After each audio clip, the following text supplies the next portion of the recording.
الحمد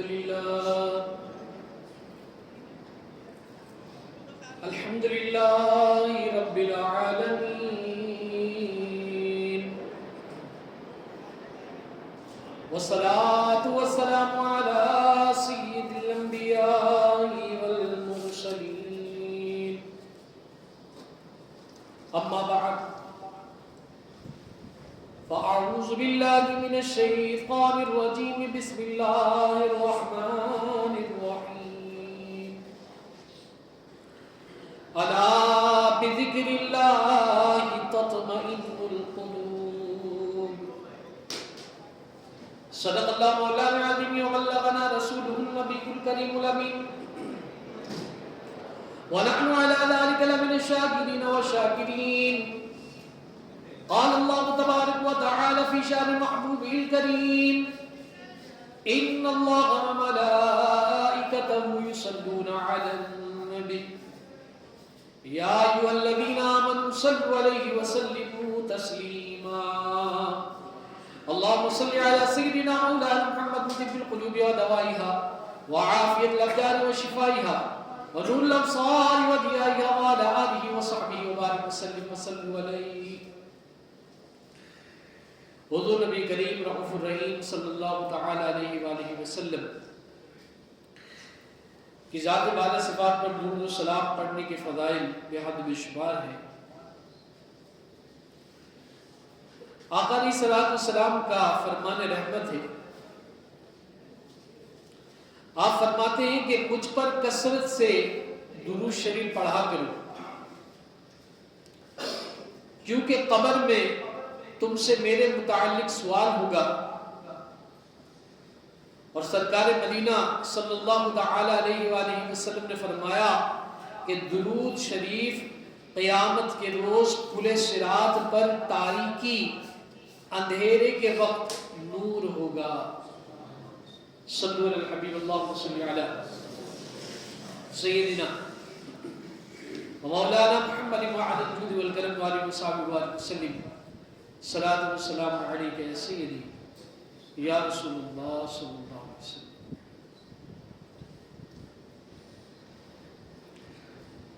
اللہ تبارک و تعالیٰ کا قرآن مجید فرقان حمید میں ارشاد ہوتا ہے: الا بذکر اللہ تطمئن القلوب. سن لو، اللہ کی یاد ہی میں دلوں کا چین ہے. بے چینی و بے اطمینانی ذکر اللہ کی غفلت کی وجہ سے ہے. یعنی وہ لوگ کہ جو اللہ کے ذکر سے غافل ہو جاتے ہیں اور ذکر اللہ نہیں کرتے، ذکر کی کثرت نہیں کرتے، تو وہ بے چین بھی رہتے ہیں اور بے اطمینانی کی کیفیت بھی انہیں ہوتی ہے. اللہ کا ذکر دل کی غذا ہے، اور دل اگر اپنی غذا نہ پائے تو بے چین نہ ہو تو پھر کیا ہو؟ جانور ہے، اس کی غذا اگر چوپایا ہے تو گھاس ہے. اور ایسا جانور کہ جو دودھ دینے والا ہے، جیسے گائے ہیں، بکری ہے، آپ نے وہ گھر میں رکھی ہوئی ہے اور آپ چاہتے ہیں کہ یہ بکری وافر مقدار کے اندر مجھے دودھ دے، اور یہ گائے کے دودھ سے میں روزانہ سیراب ہوں اور روزانہ اچھی مقدار کے اندر مجھے دودھ دے، تو آپ اس گائے کے لیے، اس بکری کے لیے کیا اہتمام کرتے ہیں؟ اس کی غذا کا اہتمام کرتے ہیں، چارے کا اہتمام کرتے ہیں، اچھی غذا دیتے ہیں، اچھا چارہ دیتے ہیں، اس کی دیکھ بھال کرتے ہیں، اسے بیمار نہیں ہونے دیتے. کیوں؟ کیونکہ جتنی اچھی غذا آپ اس جانور کو دیں گے، اس چوپائے کو دیں گے، وہ اتنا ہی اچھی تعداد کے اندر، مقدار کے اندر آپ کو اپنے دودھ سے سیراب کرے گا اور نفع دے گا. یہ سمجھانے کے لیے ایک مثال ہے. جس طرح اس چوپائے کی جو غذا ہے وہ گھاس ہے اور دیگر چیزیں ہیں، اسی طریقے سے ہمارے جسم کے اندر دل ہے، اس دل کی جو غذا اللہ نے رکھی ہے وہ ذکر اللہ رکھی ہے. تو جو جتنی زیادہ ترتیب اور اہتمام کے ساتھ اس دل کی غذا کا اہتمام کرتے ہیں اور ذکر اللہ کی کثرت کرتے ہیں تو وہ اتنا زیادہ اس دل سے فائدہ اٹھاتے ہیں، مستفید ہوتے ہیں، اس کے فائدے انہیں ملتے ہیں. تو معلوم ہوا کہ یہ پریشانیاں، یہ بے چینیاں، یہ حیرانیاں محض اللہ کے ذکر سے غفلت کی وجہ سے. اور اس کائنات کے اندر یاد رکھیے کہ دنیا کی ہر چیز اللہ تبارک و تعالی کی تحمید و تقدیس میں رطب اللسان ہے. وَإِن مِّن شَيْءٍ إِلَّا يُسَبِّحُ بِحَمْدِهِ. پارہ نمبر 15 5ویں رکوع کے اندر اللہ تبارک و تعالیٰ کا ارشاد ہوتا ہے یعنی اور کوئی چیز نہیں جو اسے سراہتی ہوئی اس کی پاکی نہ بولے، چنانچہ اس کے مطابق کوئی شے بھی اس کی تسبیح سے غافل نہیں. اس آیت کے مطابق اب اس آیت کی تفسیر کے اندر حضرت سعد اللہ فاضل مولانا نعیم الدین مراد آبادی رحمۃ اللہ تعالی علیہ اپنی تفسیر خزائن العرفان میں فرماتے ہیں کہ حضرت ابن عباس رضی اللہ تعالی عنہما نے فرمایا کہ ہر زندہ چیز اللہ تبارک و تعالی کی تسبیح کرتی ہے اور ہر چیز کی تسبیح اس کے حسب حیثیت ہے. مفسرین نے کہا کہ دروازہ کھولنے کی آواز یہ بھی تسبیح ہے، چھت کا چٹخنا آواز کرنا یہ بھی تسبیح ہے، بادلوں کا گرجنا یہ بھی تسبیح ہے، پتوں کا ہلنا یہ بھی تسبیح ہے، ہواؤں کا آنا یہ بھی تسبیح ہے، اور یہ بھی تسبیح کرتا ہے. اور ان سب کی تسبیح کیا ہے؟ وہ کون سی تسبیح کرتے ہیں؟ وہ تسبیح کرتے ہیں سبحان اللہ و بحمدہ. کیا تسبیح کرتے ہیں؟ سبحان اللہ و بحمدہ. ایک مرتبہ آپ بھی کہیں سبحان اللہ، سبحان اللہ. یہ بڑا پاکیزہ، یہ اللہ تبارک و تعالیٰ کا ذکر ہے سبحان اللہ. روایتوں میں آتا ہے کہ جو ایک مرتبہ سبحان اللہ کہتا ہے اس کے نام کا درخت اللہ تبارک و تعالیٰ جنت میں لگا دیتا ہے، اور قیامت کے بعد حساب کتاب کے بعد داخل جنت کیا جائے گا تو اس نے جتنی مرتبہ سبحان اللہ کہا تھا اس کے وہ سارے درخت لگے ہوئے ہوں گے اور ان درختوں سے وہ جنت میں فیض یاب ہوگا، فائدہ اٹھائے گا، اس کے پھل سے کھائے گا، اس کے سائے کے نیچے آرام کرے گا. تو اس کائنات کے اندر جتنی مخلوقات ہے ان کی تسبیح سبحان اللہ و بحمدہ ہے. یہ کون فرما رہے؟ حضرت ابن عباس رضی اللہ تعالی عنہ نے فرمایا. حضرت ابن مسعود رضی اللہ تعالی عنہ سے منقول ہے، آپ کہتے ہیں کہ ہم نے تاجدار مدینہ صلی اللہ تعالی علیہ وآلہ وسلم کی انگشت تہائے مبارکہ سے پانی کے چشمے جاری ہوتے ہوئے دیکھی، اور یہ بھی دیکھا کہ کھاتے وقت میں جو کھانا تھا آقا علیہ الصلوۃ والسلام کے دسترخوان کے اوپر وہ کھانا اللہ کی تسبیح کر رہا تھا. اللہ اکبر. بخاری شریف کی روایت. آقا علیہ الصلوۃ والسلام جس دسترخوان پہ کھانا تناول فرما رہے تھے، ابن مسعود رضی اللہ تعالیٰ عنہ فرماتے ہیں کہ ہم نے سنا باقاعدہ کہ وہ کھانا اللہ کی تسبیح کر رہا ہے. حدیث شریف میں ہے کہ تاجدار مدینہ صلی اللہ تعالی علیہ وآلہ وسلم نے فرمایا کہ میں اس پتھر کو جانتا ہوں کہ جو میری بعثت کے زمانے میں مجھے سلام کرتا تھا، حضور پر سلامتی بھیجتا تھا. تو پتا چلا کہ یہ جو پتھر ہیں یہ بھی ذکر کرتے ہیں، سلامتی بھی بھیجتے ہیں. ابن عمر رضی اللہ تعالی عنہ سے مروی ہے کہ سرکار مدینہ صلی اللہ تعالی علیہ وآلہ وسلم لکڑی کے ایک ستون سے تکیہ فرما کر خطبہ فرمایا کرتے تھے. جب منبر بنایا گیا اور حضور صلی اللہ تعالی علیہ وآلہ وسلم منبر پر جلوہ افروز ہوئے تو وہ ستون رو دیا، وہ ستون رونے لگا. غمخوار آقا صلی اللہ تعالی علیہ وآلہ وسلم نے اس ستون پر اپنا دست کرم پھیرا اور شفقت فرمائی اور تسکین دی. تسکین دی، کہا نہ رو کہ تو میرے ساتھ جنت میں جائے گا. اس ستون کو کیا کہا؟ جو لکڑی کا ستون تھا، کہا کہ نہ رو. وہ رو کیوں رہا تھا؟ وہ اس لیے رو رہا تھا کہ مجھے اللہ نے یہ شرف بخشا تھا کہ آقا علیہ الصلوۃ والسلام کی مبارک پیٹھ مجھ سے لگتی تھی اور میں اس کی برکتیں اٹھاتا تھا. اب جب منبر بن گیا، اب آقا علیہ الصلوۃ والسلام کی پیٹھ مبارک کا جو فیض ہے وہ میں نہیں لے سکوں گا.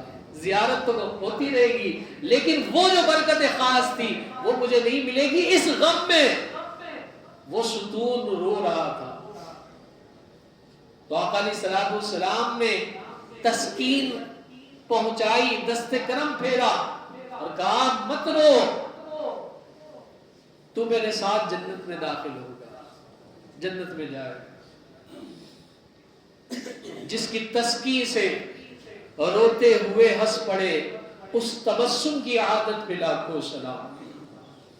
تو ان تمام احادیث سے یہ بات ثابت ہوتی ہے کہ جو جماد ہیں یعنی بے جان چیزیں ہیں، مثلا پتھر، لکڑی وغیرہ، ان کا کلام اور تسبیح کرنا یہ ثابت ہوا.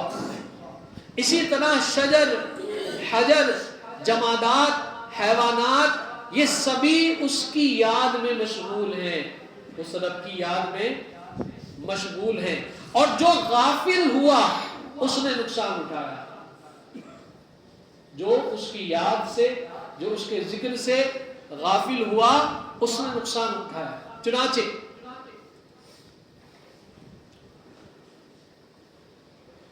حدیث مبارکہ میں آتا ہے، روایت ہے کہ کسی درخت پر کلہاڑا اسی وقت چلتا ہے کہ جب وہ درخت ذکر اللہ سے غفلت اختیار کر دیتا ہے.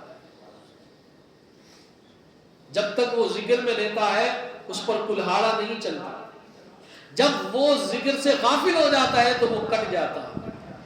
اسی طرح جو جانور ذکر اللہ سے غافل ہو جاتا ہے وہ ذبح کر دیا جاتا ہے، اور جو ذکر میں ہوتے ہیں جانور وہ ذبح نہیں ہوتے. حضرت جنید بغدادی رحمت اللہ تعالی علیہ کے پاس کسی شخص نے ایک پرندہ تحفے کے طور پر بھیجا.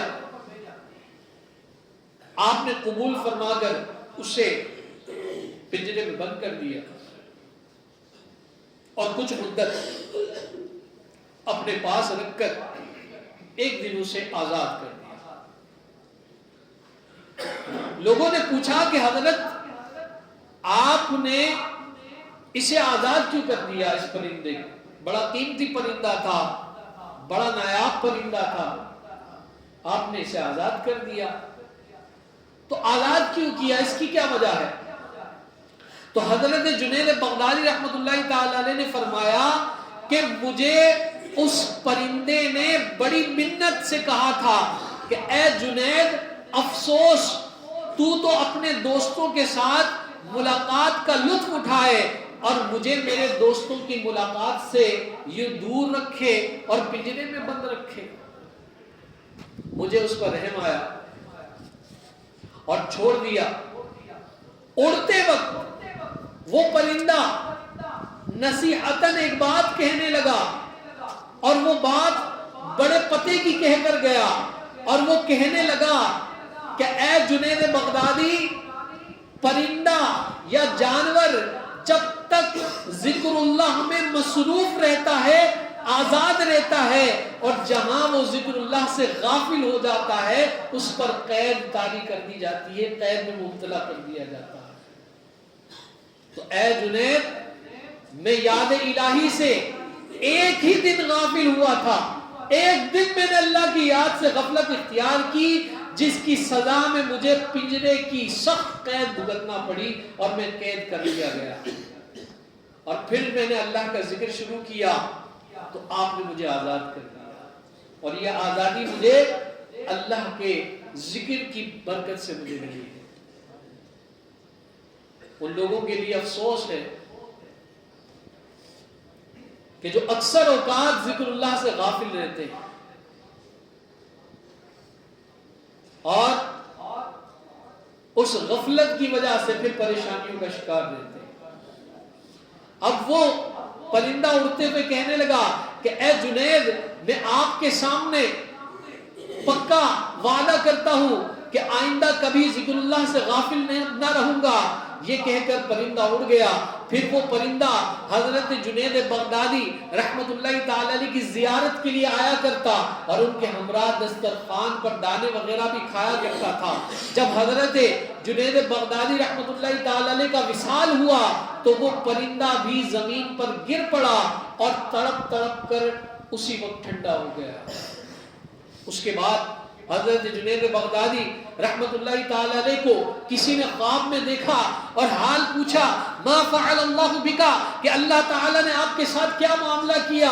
تو جواب دیا، چونکہ اس پرندے پر میں نے رحم کیا تھا اور حال پوچھا، تو انہوں نے جواب دیا کہ میں نے اس پرندے پر رحم کیا تھا، تو اس رحم کی برکت سے اللہ تبارک و تعالی نے مجھ پر بھی رحم کیا اور میری بخشش ہو گئی۔ رحم کرنے کی کتنی برکتیں! آج یہ رحم دلی ہم سے دور ہو رہی ہے۔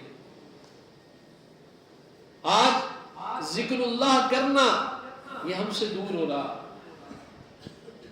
ہماری زبانیں جو پہلے ہم وقت ذکر میں ہوا کرتی تھی، ہمیں گھر سے یہ تعلیم ملا کرتی تھی کہ بیٹا کوئی بھی کام کرو بسم اللہ الرحمن الرحیم پڑھ کر کرو۔ ہماری اماں، ہماری نانی، ہماری دادی، ہمارے نانا، ہمارے دادا ہمیں باقاعدہ سکھایا کرتے تھے، بیٹا کوئی چیز اٹھاؤ تو بسم اللہ الرحمن الرحیم پڑھ کر اٹھاؤ، کچھ کھاؤ تو بسم اللہ الرحمن الرحیم پڑھ کر کھاؤ، کوئی کام کرو تو سیدھے ہاتھ سے کرو اور اللہ کے ذکر کے ساتھ کرو۔ اور پھر جب بچہ اس کو سلانا ہوتا تو مائیں لوریوں کے اندر اللہ کا ذکر کر کے ان کو سلاتی تھی اور یہ ذکر کے بیج ان کے قلوب میں ڈالتی تھی۔ اللہ اللہ اللہ اللہ اللہ اللہ، یا کلمہ طیبہ پڑھاتی تھی، لا الہ الا اللہ لا الہ الا اللہ لا الہ الا اللہ۔ اپنی گودیوں میں لا الہ الا اللہ کی لوریاں وہ سنا کر سلاتی تھی۔ تو یہ ذکر کی کثرت ان اولادوں میں بھی پیوست ہوتی تھی، ان کے قلوب میں بھی اترتی تھی، اور وہ مائیں بھی اپنے ذکر سے اپنے دلوں کو، اپنی زبانوں کو تر کیا کرتی تھی، تو ان گھروں کے اندر رحمتیں بھی ہوتی تھی، برکتیں بھی ہوتی تھی، اور وہ بچے بھی صحت مند ہوا کرتے تھے، صحیح و سالم ہوا کرتے تھے۔ لیکن آج ہمارے گھروں کے اندر بے چینیاں ہیں، بیماریاں ہیں، تکلیفیں ہیں۔ وجہ خود دیکھ لیجئے کہاں ہے۔ مائیں اب بچے کو سلانے کے لیے موبائل کے اوپر کوئی پوئم لگا دیتی ہیں انگریزی کی، اور وہ پوئم چلتی رہتی ہے، بچہ سویا ہوا ہوتا ہے، یا کوئی ٹون لگا دیتی ہے، کوئی گانا لگا دیتی ہے، یا کوئی کارٹون لگا دیتی ہے، اور وہ بچہ اسی کو دیکھ رہا ہوتا ہے۔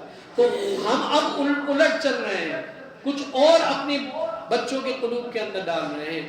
ہمیں اپنے آپ کو بدلنا ہوگا اور دوبارہ اسی روایت پر آنا ہوگا کہ جو ہمارے بزرگوں کی روایت ہے۔ اللہ تعالی ہمیں ذکر اللہ کی کثرت کرنے کی توفیق عطا فرمائے، ذکر کی غفلت سے محفوظ فرمائے۔ اللہ تعالی ہمیں رحم کرنے اور رحم کرنے والا دل عطا فرمائے. آمین بجاہ نبی.